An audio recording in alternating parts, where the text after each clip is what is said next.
No se hizo el labio para el golpe, que el beso es su don, ni la piel para el negral, sino para erizarse bajo caricia. La mano del hombre nunca debe ser garra, que debe ser brisa, calor y almohada. ¿Entiendes, bestia inmunda, que no es la mujer ajuar?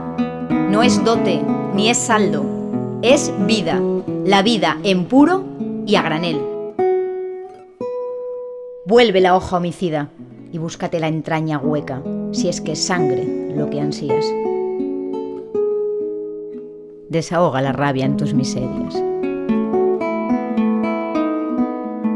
Y no la toques, no aparezcas, no aceches, no mancilles el nombre de ser hombre más de lo que ya está.